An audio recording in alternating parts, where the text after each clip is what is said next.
Welcome to Sports Management Podcast, where you will hear interesting sports management professionals share their stories, experiences, and passion for the sports management industry. I am your host, Marcus Philipson. Today's guest is Phil Andrews, CEO of USA Weightlifting. Phil has established himself as one of the leading sports administrators in the US. He has transformed weightlifting's governance and reputation, attracting record participation levels and sponsorships. We talk about his work as USA Weightlifting, his brief time at the International Weightlifting Federation, their hybrid competitions, and much more. Phil Andrews, welcome to the Sports Management Podcast. Thanks, Marcus. Appreciate you having me on. You are the CEO of the USA Weightlifting Association. Could you tell us what this role includes? A little bit of everything and a little bit of crazy, a little bit of the whole business, really. It's sometimes high performance, sometimes the business, sometimes membership services, sometimes marketing, sometimes sponsorship, and then, of course, compliance and things like athlete welfare and safe sport, which is our movement here in the United States against sexual abuse and generally abuse in sport, doping, international relations. There's a vast, wide-ranging array of things that come into the day-to-day. I cannot complain about having a job that's boring, this is for sure. You have done so many things, and we will talk about them here in the interview. But just to start, when did you start with the USA Weightlifting? So I've just entered my 9th year with USA Weightlifting. I wasn't the CEO that whole time. I spent some time as our director of events and programs and was promoted, first of all, to interim CEO in very late 2015 after we hosted the World Championships, and then to permanent CEO in April of the following year. I see. If we talk about the last year, a different year, Yep. You still managed to do great things with the USA Weightlifting. We tried. Yeah, so one of them is that you managed to attract the more sponsors in that year compared to the year before. Can you explain a little bit how you did that? We did, and I think perhaps having some space without so many of our events running maybe added some capacity for us to spend some time on concentrating on our sponsorship business, and that proved to do rather well, especially towards the end of last year. I think in the middle of the year, a lot of people had some fear about sponsoring sports, partly because events weren't happening, partly because of their own budgetary issues of the effects of COVID-19 on their business. But we signed some really great sponsors towards the end of last year, a few of which are still to be announced, but the contract is signed. The one that I would perhaps highlight is Gooder Sunglasses, which is a brand that's just coming into the fitness world, but has been around in things like surfing and skiing and snowboarding for a long time, which, interestingly enough, by complete coincidence, I've worn for a while myself. So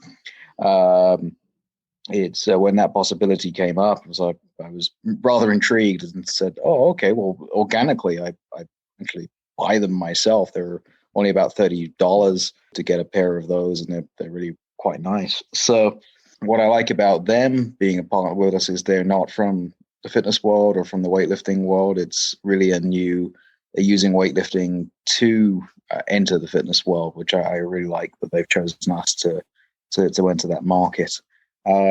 So yeah, we concentrated a little bit of time on that. I think one of the things I want to highlight is our staff culture really helped. A lot of people were really challenged by COVID, and that includes us. But my staff and team, as well as our community, really took the attitude of, we're going to hit this hard. We're going to find a way to survive, and actually, in the end, find a way to do really quite well during the pandemic.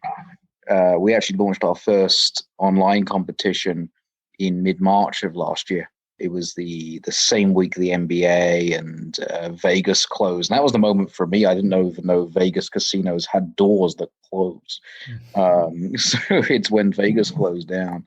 So at that point, we were able to launch our first online competition. We had online coaching courses less than 2 weeks after that. And that's a lot down to the culture of our staff here at USA Weightlifting, their skill and their hard work. And definitely isn't just me. That is a lot down to that. It's a team effort. Very much so. And something else that you managed to do was that you made quite a significant profit also in 2020. Was that a lot due to the sponsors, or what other factors contributed?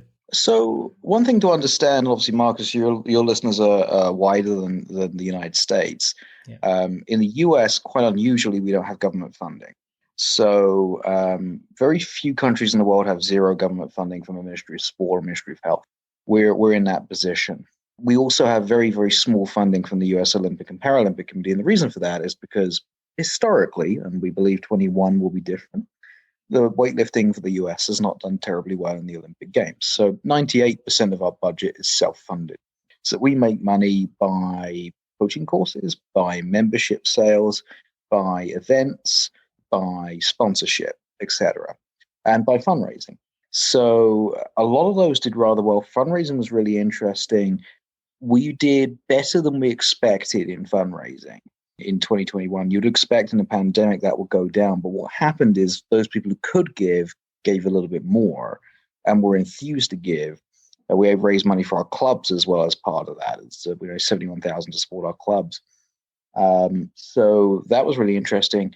The biggest impact was our online coaching courses because we were doing those in-house, which meant our costs were lower and we were able to put more people into one course and be able to bring people in where they wouldn't otherwise be able to access. Because previously, let's take the state of Alaska, which is enormous. It's our biggest state in the nation. If you lived in northern Alaska, there's no way you could get to a USA weightlifting coaching course without a very significant trip, a couple of overnight stays. Now you can do that in the comfort of your own home. So even post-pandemic, there's a place for those online courses. That was a massive impact for us.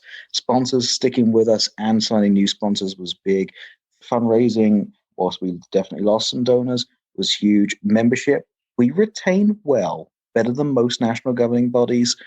We did lose membership in 2020, but not significantly so. And then our events are not necessarily a massive profit center for us. So a lot of NGBs in the US, national governing bodies, national federations in the US, rely on those events for their funding. We don't, and we were fortunate in this particular case that that's not our business model. So we actually save money in some cases by not having the event. And we also save money by doing a very thorough cost review of a lot of our contracts that we have and pressing the reset button, a lot of that. And the other thing that we did that did help with that, I want to be clear about this, is of course we didn't compete internationally. So we saved a lot of cost in doing that. Am I proud that we were able to deliver our record surplus in our budget? Yes, because in a pandemic, I still think that's rather good. Most national governing bodies, I believe, will be posting likely a loss in 2020.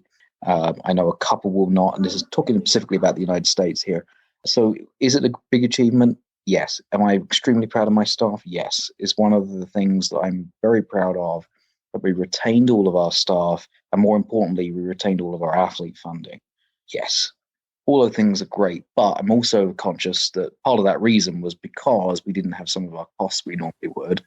And 21, we have some competitions that are going to go ahead that are 2020. So we have 2 Pan American Championships to attend and fund, for example. So there's going to be a lot of costs that we see in 21 that might have originally been seen in 20. It's a good success, yes, but cautious about 2021.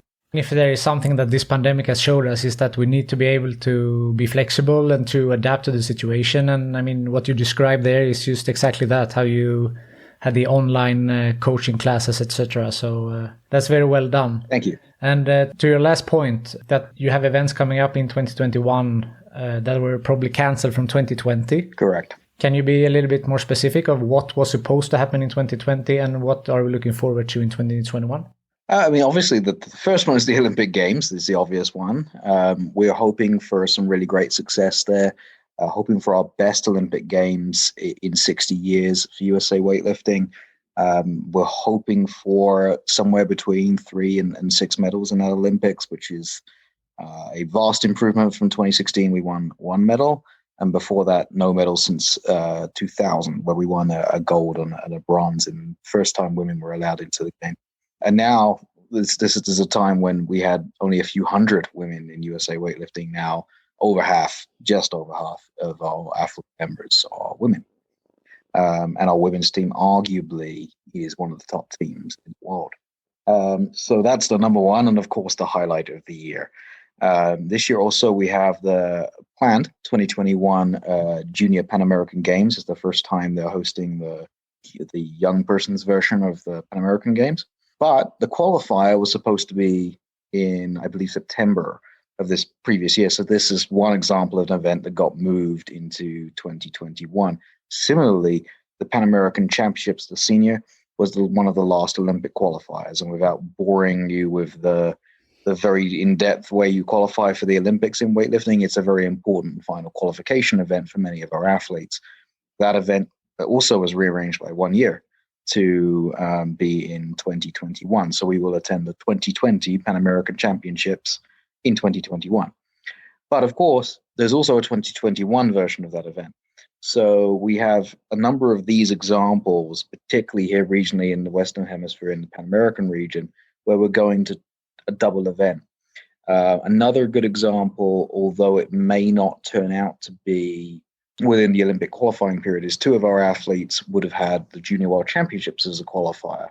That's now in May in Saudi Arabia, currently outside of the window, and the IOC and the IWF will both have to approve it being used again. If that is approved, they could potentially be another two athletes we have to send to Saudi Arabia, all the way from the United States, to those qualification events. Doesn't sound huge, but that's another, a flight to Saudi Arabia from the United States retails around $4,000, plus housing, plus sending their personal coach, which we do for that level of athlete, plus medical.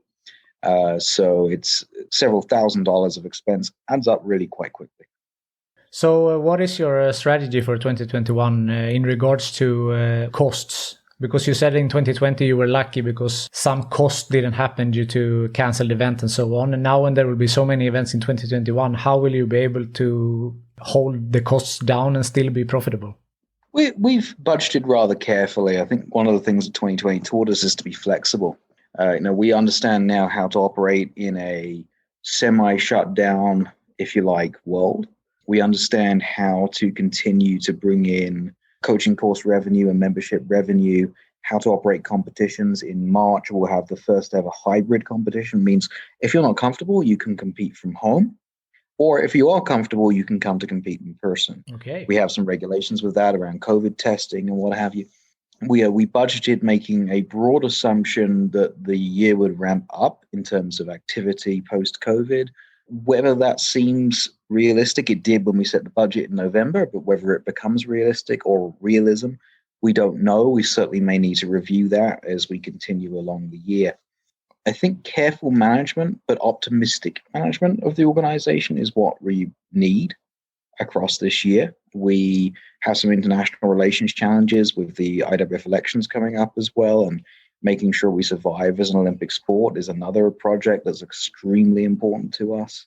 So there's a lot of competing priorities, some of which we just have to pay that cost. So sending a team to the Pan American Championships to qualify for the Olympic Games, that's a cost we have to pay. That's mission-based. That's why we exist. We have to do it. Olympic Games is the same way. Junior Pan American Games, same way. So there's some things we just have to do that. Similarly, are working towards success in the IWF elections and working to help the IWF reform itself. That's costs that are necessary for our long-term survival. But we need to be careful elsewhere and be thoughtful about what we're doing. And each investment decision needs to be made with care. The hybrid competition is very interesting and an innovative idea. It's I don't think I've heard it for any other sport. We think it's the first in the world. We think.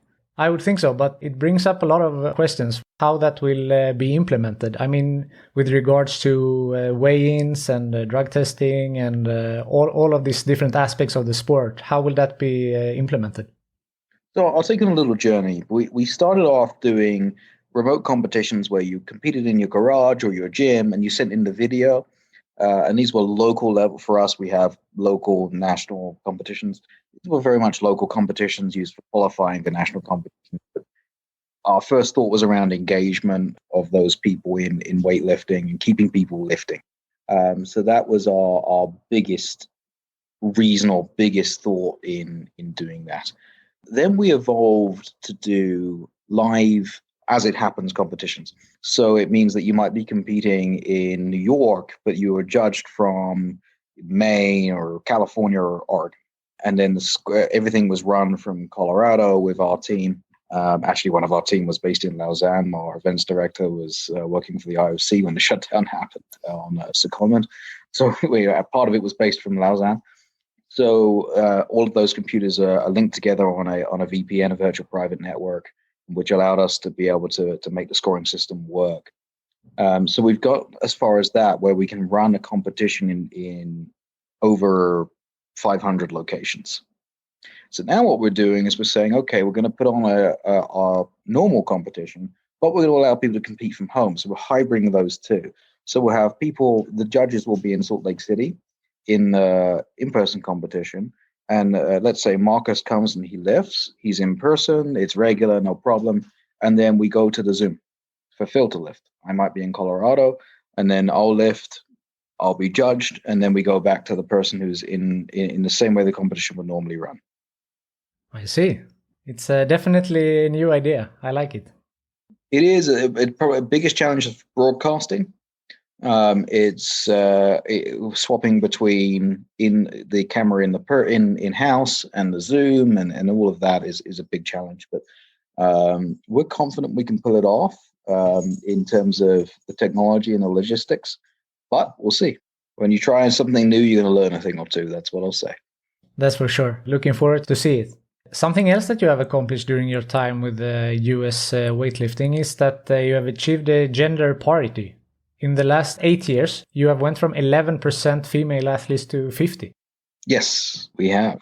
How was the process there? It's inch by inch, or I guess I should say centimeter by centimeter. A lot of people have asked the same question, what did you do? And the answer is a lot of things.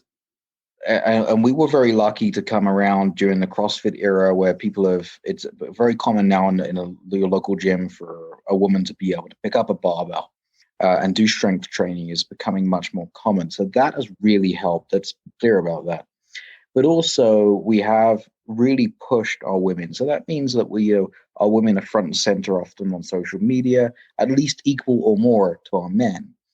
We've really pushed that you can be a woman of any size, from a 4'8", 49 kilo athlete all the way to 6 foot plus 87 kilo athletes. There's a place for you in our sport. That we've done things like women's camp, exclusive women's coaching education. We've done a lot to promote. In fact, I'm wearing a Stronger Women, Stronger World t-shirt by pure coincidence for that question from one of the campaigns that we partnered with. And continuing to just focus on that, giving people places where they can feel safe to express what they need. Women's camp, I think, was a great example of that. It's not that women and men can't train together, but sometimes it's worth having those separate places where people do feel safe with that.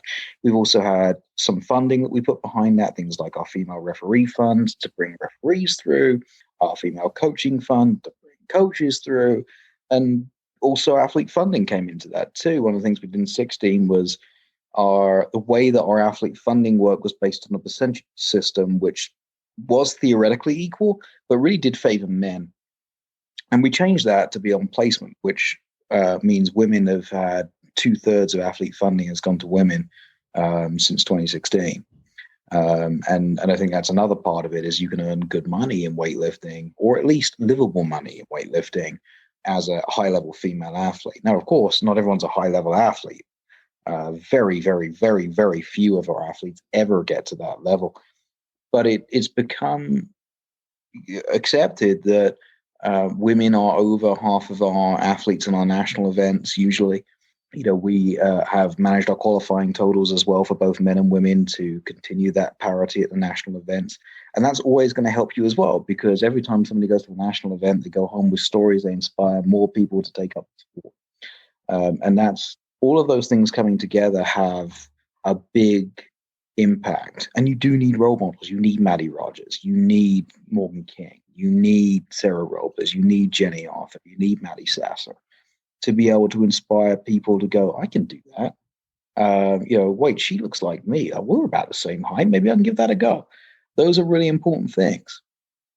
Definitely. Role models are very important. In addition to the USA weightlifting, you have also been involved with the International Weightlifting Federation. Yes.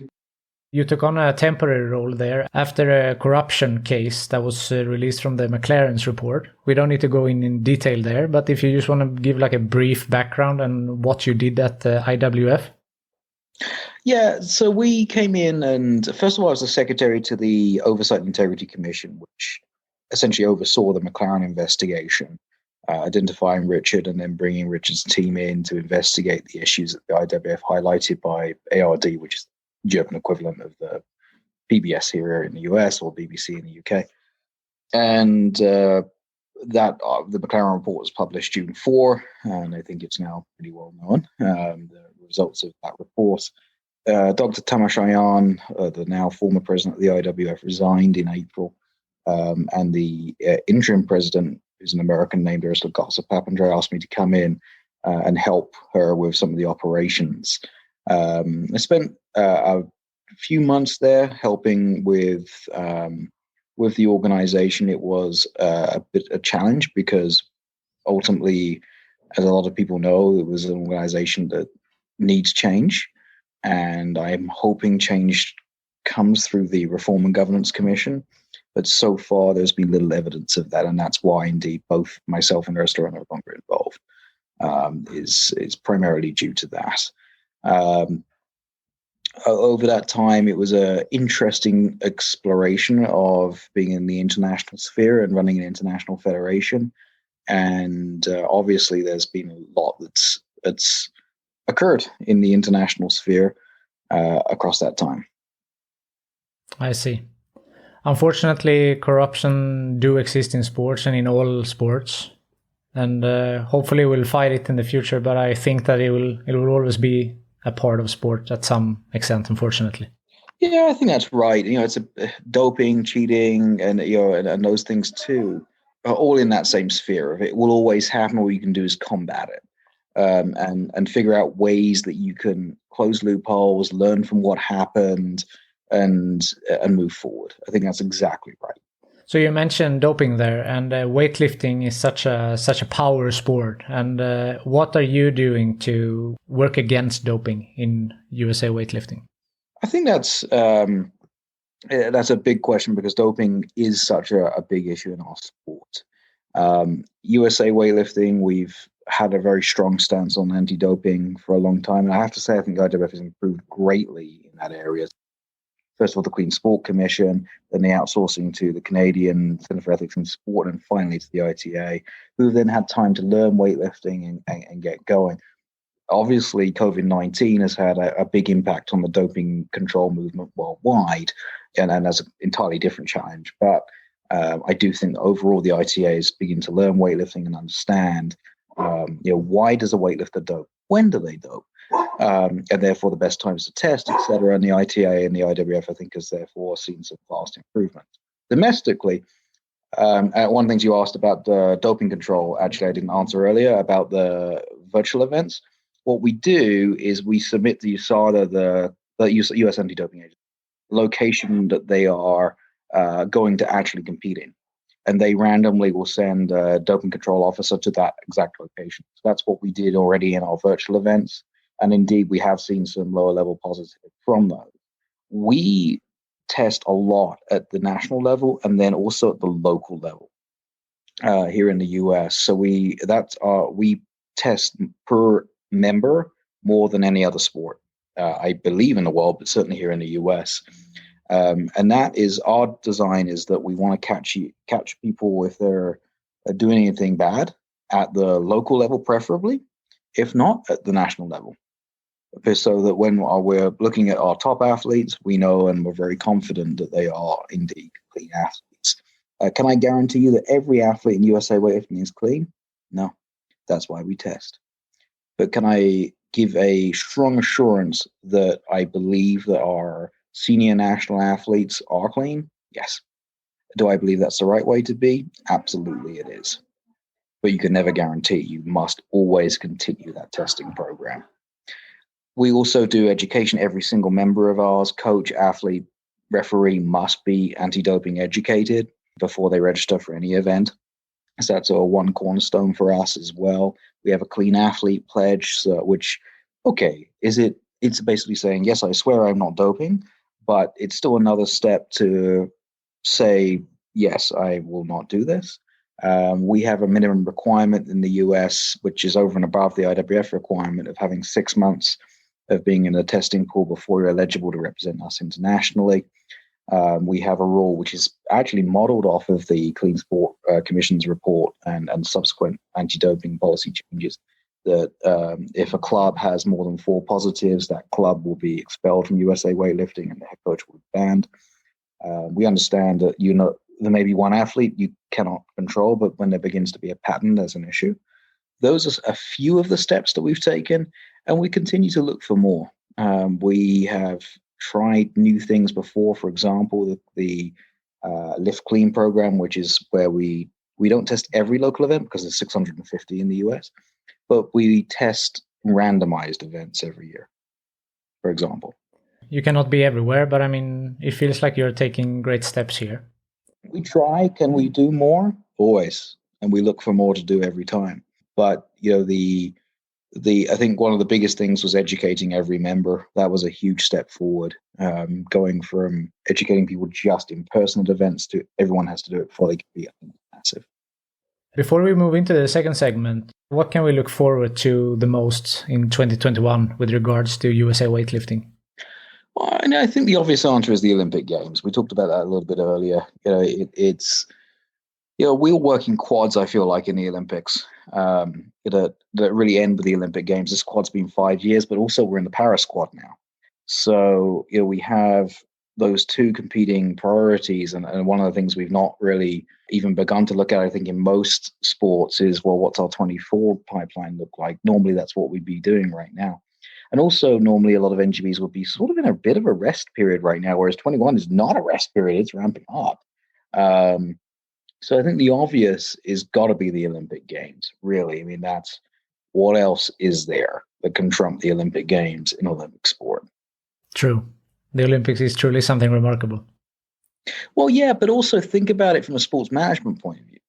From a purely management or business of sport perspective, what happens when and if, well, let me say when, our athletes do come home with the medals that we are suggesting? Funding increases, interest increases, profile increases, sponsorship likely as a result increases, membership likely as a result increases. So there's a lot of reasons why the Olympic Games, not just because our mission culminates at the Olympic Games, but also because there's so many business positive results that come from success in our Olympic Games. Outside of that, we're launching what I believe is the first national governing body level club management program. So we'll provide software to all of our clubs to be able to manage their business. And that will link directly into our membership system so that our membership system and their membership system are aligned. So that's another exciting prospect for the next year. But I think a continued line of innovation, I think, is what we're going to look forward to over the coming year. So in the second segment, I want to focus a little bit about you. What is your educational background, and have you been involved in sports in your youth, and a little bit your journey up until where you are now? Yeah, I played rugby, I played ice hockey. My education background is not in sport and business modeling and management, basically financial modeling is where I came from. I basically started my career in sport by working in professional ice hockey in the UK. I know I'm talking to a Swede. I can see the surprise on your face that exists. Actually, one of my colleagues, Paul Thompson, he coached there in Sweden after he coached in England for a while. Probably the only English coach ever to coach in Sweden. Do you know what team he was coaching? I knew you were going to say that. Was it Växjö? Växjö? Yeah. What was his name? Paul Thompson. It was a while back. Now he's in the DEL with Schwener Wild Wings. Okay. And also probably the only English guy in the German league ever. But what's interesting is I learned so much from him that we now have in our high performance strategy here in the US for USA weightlifting. I never at the time understood how much I learned from Tomo. He's Tomo. So I thank him for a heck of a lot of what we do today. But I got involved with in the founding actually of the British Universities Ice Hockey Association, and then subsequently something called Hockey Stars for Hope. With that, I got my first jobs in pro hockey, first of all based in Stoke Bison and the Coventry Blaze. Then I worked in the corporate world for a while, mostly in corporate student housing. Then for a chain of gyms named David Lloyd Leisure, which is a luxury gym chain, racket club chain. And then finally for the University of East London. And that led me into the Olympics, which led me to meeting with Team USA and working with Team USA during 12, and then subsequently to USA Weightlifting. I see.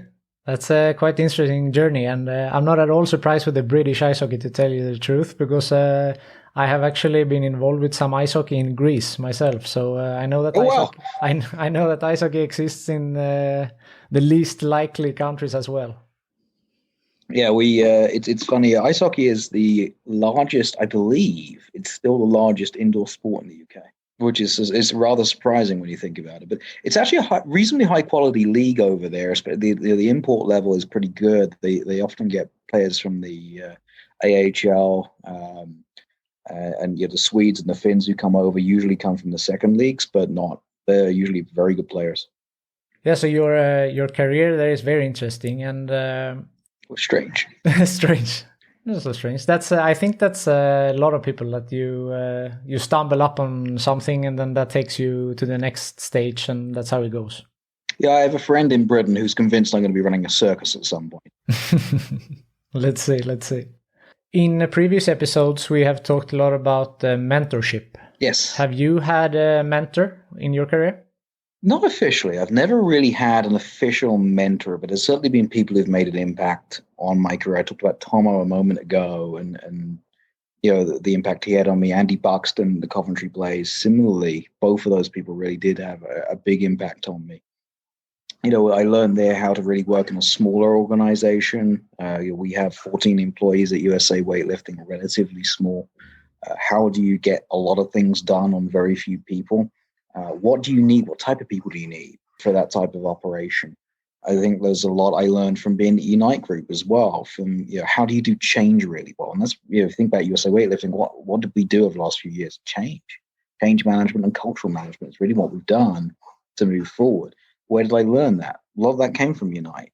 So Neville Snell and Nathan Goddard and others there who taught me that. Neville particularly would be people I'd say. And then if you look at the Olympic movement, people like Doug Ingram, who I work with on 12 games, who retired and then started working again. His level of work ethic is absolutely unbelievable. Rick Adams at the USOPC, I think, would be another one. He actually was formerly the CEO of USA Weightlifting, so it's a very interesting relationship from that perspective. Some of the mentors I'd probably look towards. There's been others certainly along the way who've had some impacts, and people I've learned from. Tammy Tranter, who's the Chief Development Officer at USA Hockey. She taught me how to do fundraising, something I really didn't know how to do. Major gift fundraising. How do I go and ask somebody for $50,000 just to put towards the Olympic Games or towards these athletes and their needs at the Olympics? How does that happen? How do I do that? And Tammy really taught me that.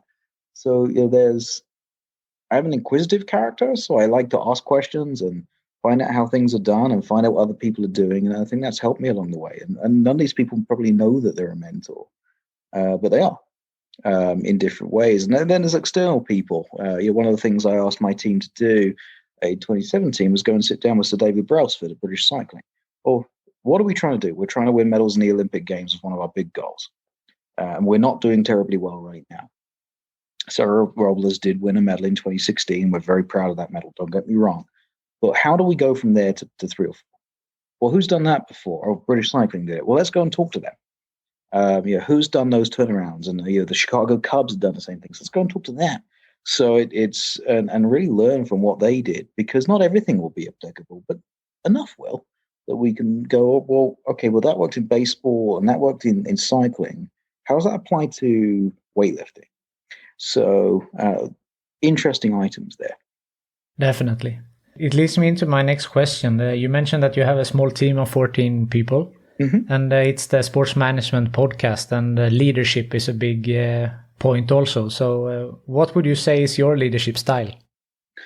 I'd say fairly interactive. I'm quite a hands-on leader, especially pre-COVID.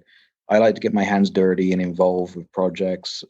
Even little things like when we're setting up an event, I can carry a pallet. I can go and set up weights. That doesn't need to be just my team. And really trying to get my teeth and knowledge into a project. One of the things Andy Buxton really taught me was always know enough about what the people below you do in order that you could do the job mildly competently yourself. And sometimes that's possible, sometimes it's not quite as possible. But that particular phrase has always stuck with me of, in an organization as varied as this, I'm never going to know how much Dr. Arnold Schweischer knows about biomechanics. I'm not. I don't have a PhD in that. She does. It's not going to be there. I'm not going to be as good at financial management as my director of finance, Andrea, is. That's her expertise, but I should know enough to be able to understand what they're doing, interact with them. So I'd say it's interactive, and certainly I'm a leading from the within guy as opposed to a leading from the front, and certainly not a leading from behind. I encourage my team to really to be somewhat autonomous, but working together. And I don't know if I've said that right, but the biggest leadership thing I've ever learned is empathy. Understand where everybody else is coming from, whether it be that your membership, your athlete, your coaches, your board, and of course, most importantly, perhaps the people who work for you. Those are really important things. Just empathy, not just patience a little bit, but certainly empathy for where they're at. Understanding what it's like to be in their shoes is a huge part of leadership. And that's what's going to get you further than anything. Yes, you need work ethic. Yes, you need good ideas. Yes, you need to know how to put those ideas into action. But you need to understand people. You need to understand the place that they're at and meet them there. And what they need. And talk to them about it. Yeah, communication is key. It really is. Something that I always ask the guests, and you have mentioned a couple of interesting names before, but if you could choose the next guest on this podcast, who would you suggest? Oh, that's a difficult question. I wasn't prepared for that. All right, here's a few. Interesting one, Dr. Spencer Harris from UCCS. He has some really, it's been a sport management podcast. It'd be interesting. He's been a practitioner in England and then an educator. I think he'd be rather interesting to get both perspectives. Here's a guy I spoke to yesterday, Richard Caborn, who's a former Minister of Sport in England. I think his career going from bidding for the Olympics to being involved in sports consultancy, I think would be a very interesting discussion. David Brailsford is a fascinating guy to interview. I would look at people who've really made a difference in their organizations. Rocky Harris at USA Triathlon, phenomenal leader of an organization. Denise Parker, perhaps. She oversees NGB services for the United States Olympic and Paralympic Committee, so she has an understanding across all of those different national governing bodies, and used to run USA Archery and a medalist in the Olympic Games herself. Perhaps I should have put first. Paul Thompson, so you could talk about Swedish hockey. But I mean, again, genuinely fascinating guy. Those are some that come right to mind. That's quite the lineup. I think you did great there. Yeah, thank you. I think all of them would be very interesting. Finally, is there something that I haven't asked you that you feel is important to mention? I don't think so. I think, we're talking about sports management and leadership. I mean, my message is always empathy. That's the biggest thing you need. Yes, I'm proud of all the X's and O's that we've done, but I'm most proud of our culture, most proud of our people, most proud of our community. And that's what drives those results. Thank you very much for being on the Sports Management Podcast. Cheers, Marcus. Take care. Thank you for listening to Sports Management Podcast. Do you have thoughts or ideas about this podcast, or do you know someone that I should interview next? Please reach out to me on sportsmpodcast@gmail.com or visit my website sportsmanagementpodcast.com. If you prefer social media, you can find me on Facebook, Twitter and Instagram at sportsmpodcast.